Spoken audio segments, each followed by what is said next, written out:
Bienvenue sur la Filmino résumé. Dans cette vidéo, nous allons vous expliquer Rebelle islamugère.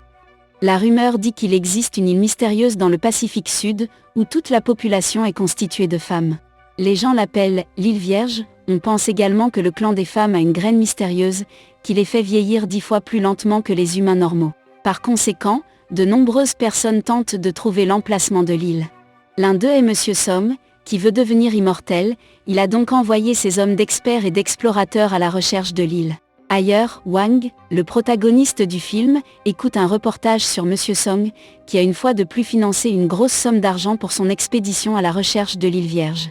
La nouvelle ajoute ensuite le mystère de l'île, précisant qu'aucun des explorateurs qui ont participé à l'expédition jusqu'à présent n'a survécu. Jusqu'à présent, une seule personne a mis le pied sur l'île, un célèbre explorateur nommé Li.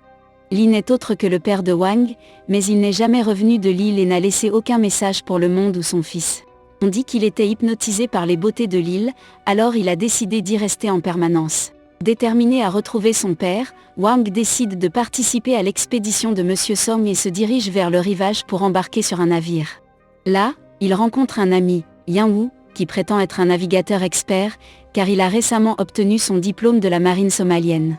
Après avoir tout installé, Wang et Yan montent à bord du navire, et juste au moment où ils sont sur le point de décoller, l'un des hommes de Monsieur Song s'approche d'eux et leur remet un traceur GPS. Au bout d'un moment, les deux ont finalement atteint l'océan, donnant ainsi le coup d'envoi de leur aventure. Au début, ils sont optimistes quant à la mission, mais après 2 mois d'errance dans le néant, ils deviennent pessimistes. À ce moment-là, leur approvisionnement alimentaire est également épuisé, alors ils prient pour qu'ils atteignent bientôt l'île. Un jour, alors que les garçons se plaignent que le GPS ne fonctionne pas, une volée d'oiseaux les survole. Wang, qui est allongé sur le dos, sent une goutte sur son visage et quand il la sent, il se rend compte que c'est du caca de mouette. Cela indique qu'ils sont près d'une île et lorsque Wang regarde à travers ses jumelles, il confirme la nouvelle et la partage avec son ami. Malheureusement, les marées hautes ne permettent pas aux garçons d'amarrer leur bateau, ils sont donc obligés de nager jusqu'au bout. Dans la scène suivante, lorsque les 2 amis se réveillent sur le rivage, ils remarquent une armée de femmes qui les entoure. Bien qu'ils ne soient pas encore pleinement conscients, Wang demande s'ils sont enfin sur l'île Vierge, mais les femmes continuent de regarder et restent silencieuses. Plus tard, les deux sont amenés à leur camp pour interrogatoire. Comme d'habitude, Yan devient trop confiant et essaie de parler avec les femmes, mais finit par se faire battre par un bâton de durian. En raison de l'incident, les garçons sont enfermés dans une cage en bois en guise de punition. Entre-temps, le chef des femmes, qu'elles appellent le patriarche, s'approche des deux et commence à parler. Elle mentionne que seule une poignée de personnes ont pénétré dans leur île au cours des 500 dernières années, mais tout étaient des navigateurs expérimentés. Yan est incrédule que les filles soient là depuis si longtemps et demande en plaisantant si elles sont vraiment immortelles. Cependant, le patriarche et ses femmes les laissent simplement derrière eux et continuent leur chemin. Une fois les femmes hors de vue, Wang sort son couteau caché et complote avec Yan pour s'échapper à la tombée de la nuit. Ils réussissent leur plan et finissent par sortir de prison. Après cela, Wang décide de vérifier la tribu à la recherche d'indices, tandis que Yan entreprend de trouver des moyens de s'échapper de l'île. La scène suivante montre Yan se dirigeant vers la jungle pour voir s'il y a une issue, tandis que Wang arrive au village des femmes et entre dans l'une des huttes. Il s'avère que les femmes ont rempli la jungle de pièges, alors Yan Wu tombe amoureux d'elle sans le savoir. Au début, il tombe dans un terrier de lapins en dessous, puis se fait transpercer par une flèche en bois sur le dos. Pour aggraver sa situation, il se fait également marteler par plusieurs noix de coco sur la tête. Pendant ce temps, Muyan, une fille innocente typique de la tribu des femmes, et sa sœur, Moon, entraient dans la hutte dans laquelle Wang fouinait. Étonnamment, la hutte est un lieu de baignade pour les insulaires et lorsque Muyan commence à se déshabiller et à se préparer pour son bain, Wang essaie de se faufiler hors de la pièce. Malheureusement, il se fait prendre par la sœur de la fille, qui ne le laisse pas partir. Wang essaie de soudoyer la fille avec une friandise, mais elle finit par crier, alertant toutes les autres femmes du village. Terrifié, Wang court pour sauver sa vie tandis que les femmes le poursuivent avec des lances. Il fait de son mieux pour les effrayer, mais finit par être capturé. Dans la salle d'essai, le patriarche dit à Wang que s'évader d'une prison est un péché dans leur culture et qu'essayer d'attaquer le clan entraîne une peine de mort. À ce moment-là, un Yan meurtri et battu arrive sur les lieux pour sauver son ami. Il menace le clan qu'il est un soldat formé qui connaît les compétences de combat. Mais les femmes ne sont qu'irritées par ses mensonges et le battent à nouveau. Le clan pense qu'être vu par un homme lorsqu'il est nul rend laid. Par conséquent, ils exigent d'exécuter Wang et son ami.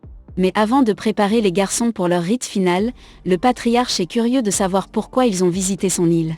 Wang répond qu'il est à la recherche de son père qui est venu sur l'île il y a 10 ans. À sa grande surprise, le patriarche révèle qu'elle a rencontré son père mais qu'elle aussi le cherche. Elle mentionne que si jamais elle revoit son père, elle le tuera. En disant cela, elle ordonne à ses femmes d'emmener les coupables à leur arbre sacré et de les y faire griller. Yin plaide auprès des femmes qu'il n'est pas celui qui a vu Muyan dans un tel état et demande à être libéré, mais en vain. Ensuite, les femmes se préparent pour le grill tandis que les garçons sont attachés et conservés séparément dans 2 barils géants. Yin craint qu'il ne soit mariné avant d'être rôti, mais il est interrompu par Muyan, qui est enfin venu affronter son pervers. Elle s'en prend à Wang pour l'avoir espionné et lui dit que pour lever la malédiction d'être laide, elle doit le tuer. Cependant, juste au moment où il semble qu'elle est sur le point de l'achever avec un couteau, elle coupe à la place sa corde. Avant de laisser les deux s'échapper, l'innocente Muyan affirme qu'elle déteste Wang, mais en même temps ne veut pas qu'il meure à cause d'elle. Malheureusement, les garçons prennent le chemin de la jungle et tombent dans les pièges tendus. Le lendemain matin, Wang et Yin sont à nouveau capturés et attachés devant l'arbre sacré. Les femmes préparent différents types d'ingrédients et allument un feu pour faire mariner les garçons et les manger après la torréfaction. Mais le processus est interrompu lorsque Shinhua, l'une des femmes du clan, se noie dans l'océan. Pendant que les femmes se précipitent vers le rivage, les garçons en profitent pour s'échapper en brûlant leurs cordes raides. Ils fuient également la scène, sans se rendre compte qu'ils ont mis le feu à l'arbre sacré. Pendant ce temps, les femmes pleurent de douleur après avoir vu leur ami se débattre dans l'océan. Les 2 amis se préparent à utiliser la distraction pour se faufiler hors de l'endroit mais à la dernière seconde, Wang change d'avis et décide d'aider la fille qui se noie. Sans penser au moment où les insulaires ont voulu le tuer, lui et son ami, Wang se rend sur le rivage et nage dans l'océan pour sauver Shinhua. Après l'avoir ramené sur le rivage, Yin passe à l'action et pratique la RCR sur un Shinhua inconscient. Heureusement, elle recommence à respirer et les femmes applaudissent la bravoure des garçons. Plus tard, Wang et Yin sont à nouveau amenés devant le patriarche. Shinhua veut que son chef excuse les garçons car ils lui ont sauvé la vie. À ce stade, elle a déjà commencé à développer des sentiments pour Yin. Le patriarche pense également à pardonner aux garçons mais à ce moment-là, elle est informée que leur arbre sacré a été brûlé et détruit. Après avoir appris que Wang et Yin sont à l'origine de cet incident, le patriarche décide de les exécuter immédiatement. Cependant, Muyan et Shinhua suggèrent de donner une dernière chance aux garçons. En conséquence, le patriarche leur donne à contre-séjour 3 mois pour restaurer l'arbre. Si l'arbre ne revient pas à la vie, ils seront tués sans pitié. Le lendemain, Wang et Yin font de leur mieux pour polir le charbon de bois de l'arbre et l'arroser. Au fil du temps, les garçons se rapprochent des femmes en les aidant dans leur vie de tous les jours. Grâce à leurs outils et techniques modernes, Wang et Yin attrapent d'énormes poissons et leur apprennent à cultiver des légumes. Pendant ce temps, Shinhua fait de son mieux pour attirer l'attention de Yin et lui apporte des fleurs et du durian tous les jours. Un jour, alors que Wang essaie de trouver un signal sur son GPS, il remarque un serpent vipère qui se cache derrière Muyan. Il entre immédiatement en action et la sauve. Alors que les deux se couchent de manière romantique, Muyan révèle que le serpent est en fait son animal de compagnie. Le lendemain, Wang et Yin sont ravis de trouver l'arbre sacré en train de pousser. Plus tard dans la nuit, toutes les femmes de l'île, ainsi que les garçons, célèbrent avec un festin et dansent ensemble. Wang remarque que Muyan danse paisiblement et remarque que la valeur de la vie ne concerne pas la durée, mais plutôt quelque chose qui mérite d'être protégé avec votre vie. Il note ensuite qu'il a de la chance de l'avoir trouvé car il veut protéger Muyan et sa tribu. Quelque temps plus tard, Muyan s'approche de Wang et lui raconte l'histoire de leur tribu. Elle partage qu'il y a longtemps, il y avait une tribu entièrement féminine connue sous le nom de tribu des sorcières. Ils se sont reproduits par parthénogenèse, ils étaient la tribu la plus proche de la nature parmi les humains primitifs, chargés de garder la graine Yuan, qui contenait les secrets de la vie. Leur mission était de protéger l'équilibre entre la nature et la vie. Cependant, à mesure que les établissements humains se développaient, leur soif de tuer augmentait et un jour, ils ont finalement découvert la graine Yuan. Par conséquent, une chasse aux allures de génocide a été menée contre la tribu des sorcières. Pour protéger la graine, le chef du clan la donna à la plus jeune femme de la tribu et lui demanda de s'enfuir le plus loin possible. La jeune fille a vu toute sa famille être tuée, mais comme on l'a dit, elle s'est échappée de l'endroit. Peu de temps après, elle s'est réveillée sur une île déserte et a vu que la graine qu'elle transportait avait commencé à germer partout. L'île déserte devint peu à peu pleine de vie. Lentement, la fille a grandi et un nouveau clan de sorcières a prospéré sur l'île, continuant à garder la graine Yuan. Muyan révèle alors que la jeune femme n'est autre que le patriarche et qu'ils sont les descendants du clan des sorcières. Le lendemain matin, elle emmène Wang à l'endroit où elle a vu son père pour la dernière fois. Là, Wang trouve le vieux journal de son père, où il a écrit sur son temps avec le clan des sorcières. Il écrit que c'est à cause de leurs gestes chaleureux, de leur gentillesse, de leur simplicité et de leur respect pour la vie qu'il ne voulait pas que l'expédition détruise leur vie. Ainsi, il n'a jamais rendu compte, espérant que le clan et leurs secrets de vie resteraient à l'écart de la cupidité des hommes modernes. Il conclut ensuite son journal, dépeignant son inquiétude pour Wang et espère que son fils comprendra les choix qu'il a faits. Dans la scène suivante, Wang réalise ce qu'il doit faire et détruit le traceur GPS. Mais avant que lui et Yan ne puissent s'éloigner, ils entendent un bip provenant du GPS, indiquant qu'il fonctionne toujours. Ailleurs, Monsieur Song est informé de l'emplacement de l'île. Les garçons se précipitent alors vers le patriarche et l'avertissent de quitter l'île immédiatement, car Monsieur Song et ses hommes sont en route pour récupérer la graine qu'ils ont protégée. Ils élaborent ensuite un plan pour séduire les hommes, les attirer et les éliminer un par un. Bientôt, Monsieur Song arrive avec son équipage et ordonne à 4 de ses hommes de vérifier l'île. Les hommes arrivent au village, mais ils sont surpris de voir de belles femmes les attendre. Ensuite, les femmes jouent leur rôle, saoulent les hommes et réussissent à les assommer. Après que ces hommes ne se soient pas présentés, Monsieur Song lui-même s'aventure sur l'île et commence à inspecter. Wang et Yan le saluent à la porte et essaient de le convaincre que ce n'est pas l'île vierge qu'il recherchait.